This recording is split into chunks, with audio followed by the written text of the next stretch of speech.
আসসালামু আলাইকুম প্রিয় দর্শক, আমি হাসিব মারজান আপনাদের সবাইকে আমন্ত্রণ জানাচ্ছি চ্যানেল আই সংবাদে। আর বিস্তারিত সংবাদের শুরুতেই জানিয়ে দিচ্ছি ফ্রেশ প্রিমিয়াম টি সংবাদ শিরোনামগুলো। টি-20 বিশ্বকাপে অংশ নিতে যুক্তরাষ্ট্রের উদ্দেশ্যে ঢাকা ছাড়ল বাংলাদেশ দল, প্রাথমিক লক্ষ্য সুপার 8।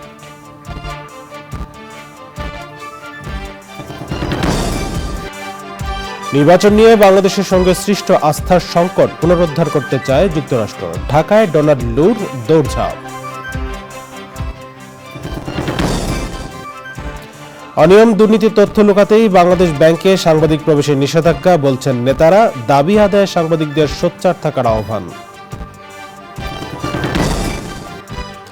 উপজেলা নির্বাচনের দ্বিতীয় ধাপের প্রচারে মুখর গাইবান্ধা, প্রার্থীদের কথার লড়াইয়ের সাথে রয়েছে সুষ্ঠু ভোট নিয়ে শঙ্কা। এবং উদ্ভিদীয় প্রাণীর আশ্রয়ের পাশাপাশি বনজ সম্পদের যোগান দিচ্ছে দেশের বনগুলো, ছোট দেশ হওয়ার পরেও বৈচিত্র্যময় বনভূমি।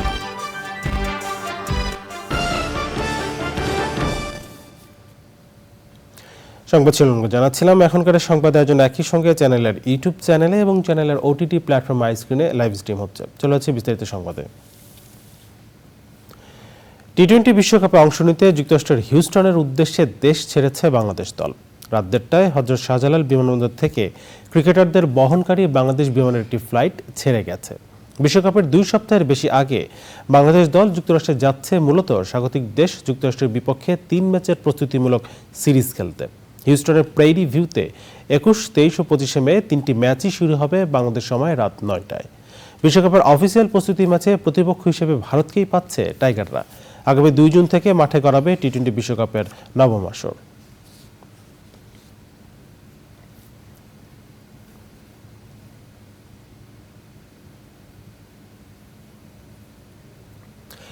দ্বাদশ জাতীয় সংসদ নির্বাচন নিয়ে বাংলাদেশ ও যুক্তরাষ্ট্রের মধ্যে সৃষ্ট আস্থার সংকট পুনরুদ্ধার করতে চায় যুক্তরাষ্ট্র।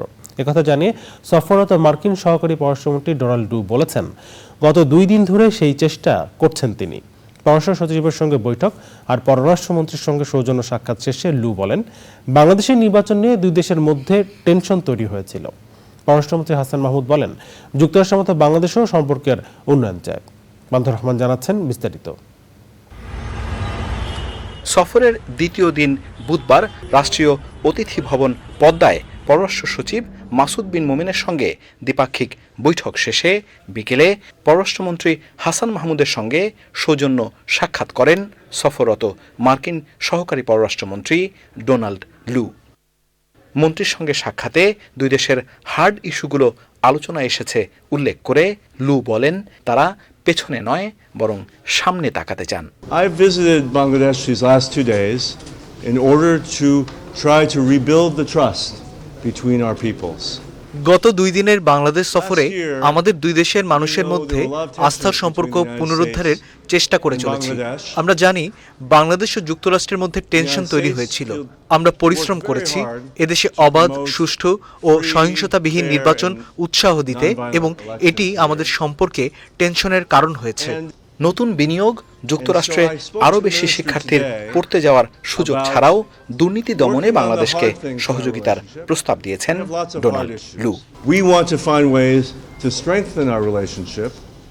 আমরা আমাদের সম্পর্ক শক্তিশালী করার পথ খুঁজে বের করতে চাই। আমি মন্ত্রীর সঙ্গে র্যাবের ওপর নিষেধাজ্ঞা, শ্রম আইন সংশোধনের মতো কঠিন বিষয় নিয়ে আলোচনা করেছি। একই সাথে নতুন বিনিয়োগ ও ইতিবাচক কাজে সহযোগিতা বাড়ানোর কথা বলেছি।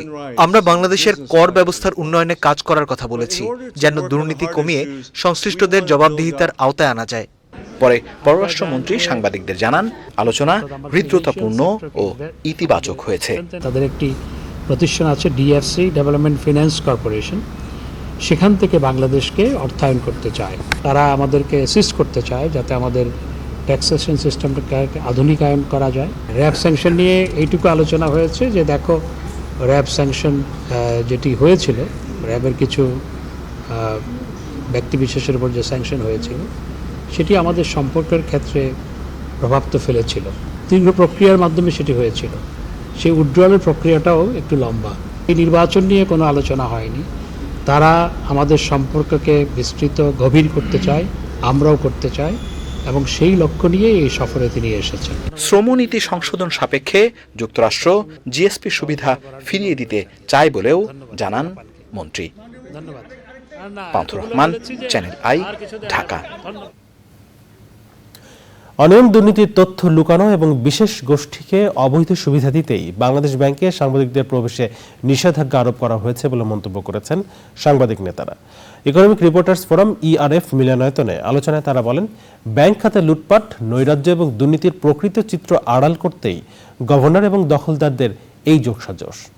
সাংবাদিকদের ঐক্যবদ্ধ থেকে দাবি আদায়ে সোচ্চার থাকারও আহ্বান জানান সাংবাদিক নেতারা। এরপর আরও জানাচ্ছেন রিজভী নওয়াজ। কেন্দ্রীয় ব্যাংকের সংবাদকর্মীদের প্রবেশে কড়াকড়ির মধ্যেই মঙ্গলবার ভারতের একটি পত্রিকা প্রচার করে বাংলাদেশ ব্যাংকের রিজার্ভ থেকে আবারও কয়েক বিলিয়ন ডলার চুরি হয়েছে। সোশ্যাল মিডিয়ায় বিষয়টি মুহূর্তেই ভাইরাল হয়ে যায়। পরে বাংলাদেশ ব্যাংক বিবৃতি দিয়ে জানায় খবরটি ভুয়া। রাজধানীতে এক আলোচনায় সাংবাদিক নেতারা বলেন, তথ্য নিয়ে লুকোচুরি করলে গুজব এবং মিথ্যা ছড়িয়ে পড়ার শঙ্কা বেড়ে যায়। যেভাবে হোক বাংলাদেশ ব্যাংককে অবশ্যই সাংবাদিকদের প্রবেশ অ্যালাউ করতে হবে। বাংলাদেশ ব্যাংকের গভর্নর বা প্রধান দরজায় খিল দিয়েছেন বলে দরজা বন্ধ করতে পেরেছেন, দরজা কিন্তু বন্ধ করা যায়নি। আজ থেকে 7 কার্য দিবসের মধ্যে এই গভর্নর সাহেবকে এমন উদ্যোগ নিতে হবে যাতে এটার একটি ফলপ্রসূ সমাধান হয়। বাংলাদেশ ব্যাংকের নিয়মিত যে কোনো ধরনের অনুষ্ঠান বর্জনের সিদ্ধান্তের সাথে সংহতি জানান জাতীয় প্রেস ক্লাবের সাধারণ সম্পাদক শ্যামল দত্ত সহ ট্রেড ইউনিয়নের নেতারা। সাম্প্রতিক সময়ে ব্যাংকিং খাতে যে নৈরাজ্য চলছে, সেই নৈরাজ্যের একটি পার্ট হচ্ছে এই বাংলাদেশ ব্যাংকে ঢুকতে না দেয়া। এটি একটি সামগ্রিক বিশৃঙ্খলা, নৈরাজ্য, লুটপাট যে চলছে, সেটির একটি অংশ হচ্ছে বাংলাদেশ ব্যাংকে সেন্ট্রাল ব্যাংকে ঢুকতে না দেওয়ার এই সিদ্ধান্তটি। ইজ ইট পসিবল যে আপনি তথ্য লুকিয়ে রাখতে পারবেন? আমরা সাংবাদিকরা তথ্য চাই, আমরা তো চুরি করতে বলিনি কাউকে। আপনি চুরি করলে আমি সব তথ্য নিয়ে সেই রিপোর্টটা করব। আপনি চুরি না করলে আমি তথ্য নিতে চাই না। আজকে শেয়ার মার্কেট, আজকে যে ডলারের যে মার্কেট, এটি কে নষ্ট করেছে? আমরা তো করি নাই। আপনি ঘটনা ঘটান, আমি উপস্থাপক মাত্র, আমার অপরাধ থেকে এখানে। 1 মাসেরও বেশি সময় ধরে সাংবাদিকদের যাতায়াতে এক ধরনের নিষেধাজ্ঞা দিয়ে রেখেছে Bangladesh bank. Rizvi Nawaz, channel I, Dhaka. দ্বিতীয় ধাপে 6ষ্ঠ উপজেলা নির্বাচনের প্রচারে মুখর গাইবান্ধা সদর, পলাশবাড়ী ও গোবিন্দগঞ্জ উপজেলা। প্রার্থীদের কথার লড়াইয়ে উত্তপ্ত হচ্ছে ভোটের মাঠ। অবাধ সুষ্ঠু ভোট নিয়ে প্রার্থীদের শঙ্কা রয়েছে কোথাও কোথাও। গাইবান্ধা থেকে ফারুক হোসেনের পাঠানো তথ্য, ভিডিওচিত্রে রাজীব আহমেদের রিপোর্ট। 21 মে অনুষ্ঠিত হবে গাইবান্ধা সদর, গোবিন্দগঞ্জ ও পলাশবাড়ী এই 3 উপজেলা পরিষদ নির্বাচন। দ্বিতীয় ধাপে 6ষ্ঠ এই উপজেলা পরিষদ নির্বাচনকে কেন্দ্র করে প্রচারে মুখর শহর থেকে গ্রাম। পোস্টারে ছেয়ে গেছে হাটবাজার ও রাস্তাঘাট। গোবিন্দগঞ্জে দ্বিতীয়বার উপজেলা চেয়ারম্যান হতে লড়ছেন উপজেলা আওয়ামী লীগ সভাপতি আব্দুল লতিফ প্রধান। পলাশবাড়ীতে উপজেলা চেয়ারম্যান পদে 6 জন ও গাইবান্ধা সদরে চেয়ারম্যান পদে 7 জন প্রতিদ্বন্দ্বিতা করছেন।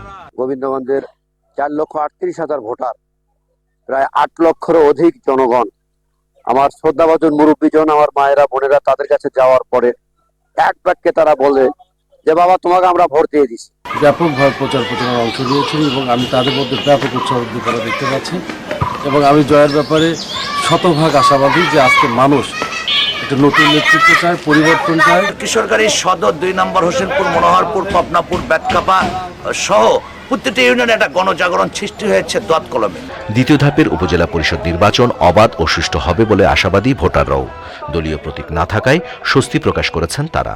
স্থানীয় সরকার নির্বাচনে সকল ক্ষেত্রে প্রতীক উঠে দেওয়া উচিত এবং তাতে জনগণ স্বতঃস্ফূর্তভাবে ভোট দেবে এবং ভোটের পার্সেন্টেজ বৃদ্ধি পাবে। সময়ের ইয়ের ভিত্তিতে দেখা যাবে সেই ব্যক্তি হচ্ছে একজন যোগ্য ব্যক্তি, সবসময় কাছে পাওয়া যাবে আর এই ধরনের ব্যক্তিকে দরকার।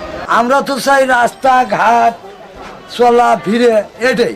21 মে দ্বিতীয় ধাপে গাইবান্ধার 3টি উপজেলা পরিষদ নির্বাচন অবাধ, সুষ্ঠু ও শান্তিপূর্ণ করতে সব ধরনের ব্যবস্থা গ্রহণের কথা জানিয়েছে আইন শৃঙ্খলা বাহিনী ও জেলা নির্বাচন commission. Rajib Ahmed, channel I. বৈচিত্র্যময় বনভূমির দেশ বাংলাদেশ। এই বনগুলো প্রাকৃতিক সম্পদ ও জীববৈচিত্র্যের অমূল্য ভাণ্ডার। উদ্ভিদ ও প্রাণীর আশ্রয়ের পাশাপাশি বনজ সম্পদের যোগান দিচ্ছে এসব বন।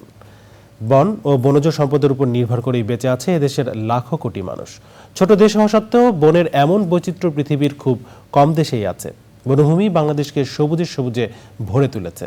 টেকসই বন ব্যবস্থাপনা নিয়ে দেখুন সাবরিন হাসানের ডেস্ক রিপোর্ট।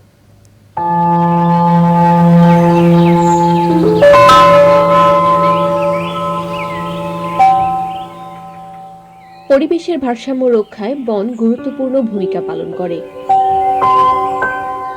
পাশাপাশি বিভিন্ন প্রজাতির উদ্ভিদ, বন্যপ্রাণী ও কীটপতঙ্গের প্রধান আশ্রয়স্থল এসব বন। বেঁচে থাকার জন্য বিশুদ্ধ অক্সিজেনের মূল যোগানও আসে বন থেকে। প্রাকৃতিক বন নিরবিচ্ছিন্নভাবে আমাদের বিভিন্ন সেবা দিচ্ছে। এছাড়াও দেশের একটি বড় জনগোষ্ঠী বনের উপর নির্ভরশীল। বাংলাদেশে মূলত 4 ধরনের বনভূমি আছে: চিরসবুজ বন, মিশ্র চিরসবুজ বন, পত্রঝরা বন ও ম্যানগ্রোভ বন। এসব বন থেকে খাদ্য, জ্বালানি, ঔষধ, কাঠ, মধু সহ বিভিন্ন বনজ সম্পদ সংগ্রহ করে জীবিকা ধারণ করছে অসংখ্য মানুষ। তবে মানুষের অতিরিক্ত চাহিদা মেটাতে বনভূমির উপর চাপ বাড়ছে। এতে একদিকে যেমন বনের পরিবেশ নষ্ট হচ্ছে, অন্যদিকে ক্ষতিগ্রস্ত হচ্ছে জীববৈচিত্র্য।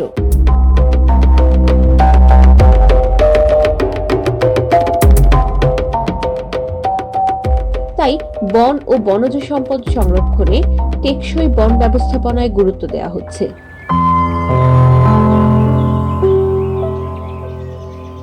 আধুনিক প্রযুক্তি ব্যবহারের পাশাপাশি স্থানীয় জনগোষ্ঠীকে বন ব্যবস্থাপনায় যুক্ত করা হচ্ছে। টেকসই বন ব্যবস্থাপনার মাধ্যমে বর্তমান এবং ভবিষ্যৎ প্রজন্মের জন্য সব ধরনের বনের অর্থনৈতিক, সামাজিক ও পরিবেশগত মান নিশ্চিত করা সম্ভব।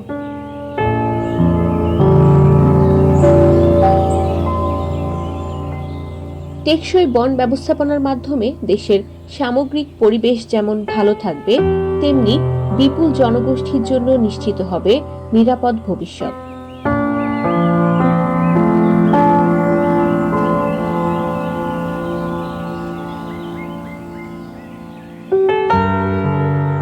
সাবরিনা হাসান, প্রকৃতি ও জীবন ডেস্ক, চ্যানেল আই। টেকসই বন ব্যবস্থাপনা নিয়ে পর্ব দেখবেন আজ রাত 10:15 প্রকৃতির জীবন অনুষ্ঠানে। দর্শক, এর সাথে সংবাদের সময় হয়ে গেল বিরতি নেবার। আর বিরতির পর অন্যান্য সংবাদের সঙ্গে খেলার খবরে জানিয়ে ফিরব। আইসিসি টি-20 র্যাঙ্কিং এ প্রকাশিত অলরাউন্ডারদের তালিকায় যৌথভাবে শীর্ষে সাকিব আল হাসান, সাথে আছেন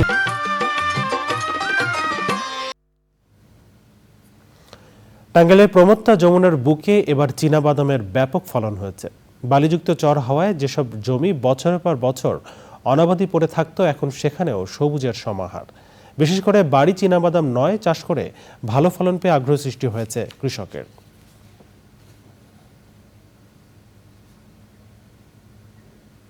এখন দেখবেন প্রকৃতি সংবাদ।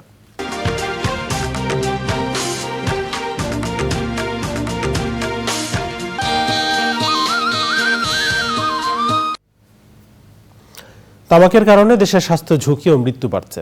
তারপরও অতিরিক্ত মুনাফার লোভে গাইবান্ধায় প্রতি বছরই বাড়ছে তামাকের চাষ। তামাক চাষ ও প্রক্রিয়াজাতকরণে নেই কোনো সুরক্ষা ব্যবস্থা। উন্মুক্ত স্থানে তামাকের ছড়াছড়িতে বাড়ছে বায়ু দূষণ, যার মারাত্মক প্রভাব পড়ছে পরিবেশে।